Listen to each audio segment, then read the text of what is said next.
What's up, YouTube? It's your boy, Drew here, Wild and Out RC. We're back with some drag car action, guys. After that King of the Street race, all this drag stuff starting to pop off. I know the weather's going to start getting nicer real soon. So everybody's got to get all their drag cars ready and be on top of their game for the 2021 season.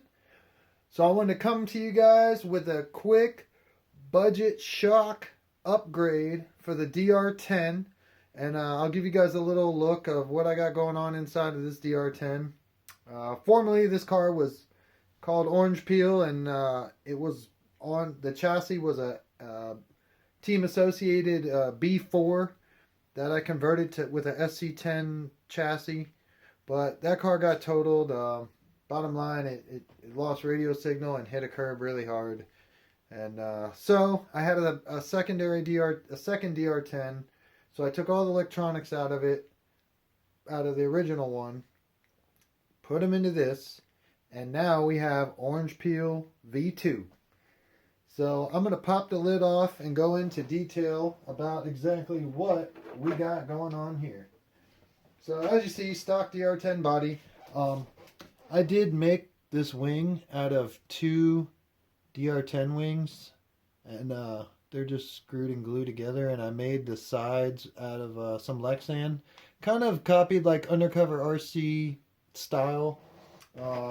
Also, the back is cut out of this body. I cut the back right out of it because we can't have air getting trapped under there.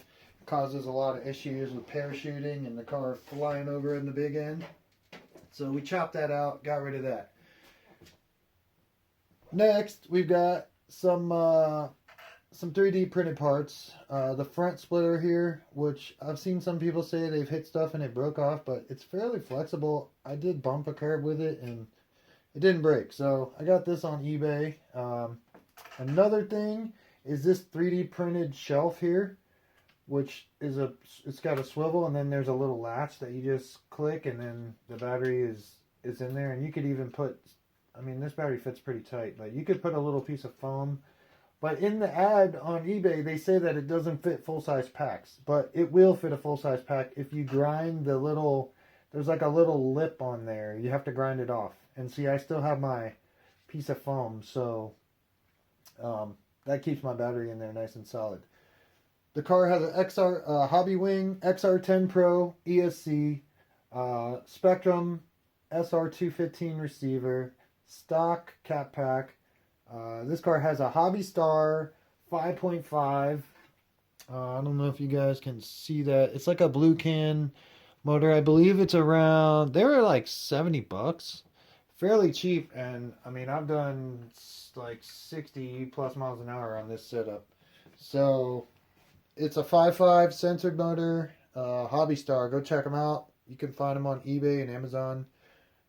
It's a really nice motor, honestly. I mean, it's honestly really nice. I would say it's definitely a no-name motor, but it's definitely got nice parts in it. And so yeah, I had good luck with it. So I'm just gonna run it. Next, I wanted to talk about the shock upgrade. So you can go on eBay, pick up some Redcat Dukono shocks. Okay, they're threaded aluminum. They have bleeder caps. The top cap is plastic, but they have a bleeder screw in them. You put the stock DR10 spring cups on and springs, okay? And then the only thing I had to do was I took the adjuster. It's kind of hard to see, but I flipped it. And that, because of my ride height, I wanted the car low. And you can see these shocks are a little bit longer than stock. Not much. But with the stock spring and the way it sits, I don't really have any problems with it, like unloading or anything. And so yeah, and then I bought those on eBay. It came with 4 for $25. So then I took the other two and I made a sprung wheelie bar, and this has actually been working really, really well. So when the car is sitting, normally your wheelie bar if it's a solid bar, so normally with a solid bar, if you have your bar too low, the car hits and it unloads the rear tires. Okay, it wants to lift those rear wheels off because that's a pivot point. With this bar, okay, when you launch, when you lift, the rear wheels don't lift off the ground nearly as much. They do lift a tiny bit, which I'm still kind of tweaking it, but from what I've been testing, it's been working extremely well.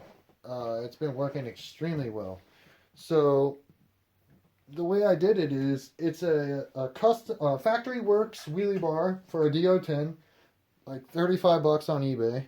Okay, and then you have the 2 Redcat Dukono shocks. All right, this is a tarp rear motor guard for the DR10. It's like a Delrin or something really, it's like a really hard plastic, and it's super solid. It's super solid and lightweight. So originally this bar comes with these links that go in there instead. So you know that's how you would adjust it. But I just took them out, used some like 2mm spacers. I stacked some, if it'll focus in there. Hold on, guys.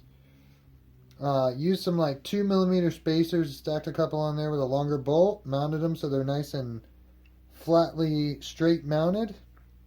And it's been working very well, I will say. I'm waiting for the weather to warm up, another nice warm day. We had a day that was like in the 60s, and I went out and the car was running really good. So I wanna do some testing in the warmer weather, and yeah, with this tire prep stuff, and I got a lot of stuff to try. And last year when I was running, we weren't really using any kind of tire sauce or anything, but this year definitely gonna step up the game. All my cars are gonna be faster. I've learned a lot in the last year, so it's just gonna be a fun year drag racing. And I'm hoping to see some of you guys out there. I know my local clubs, between the couple clubs that are local, there's a race almost every weekend or every other weekend.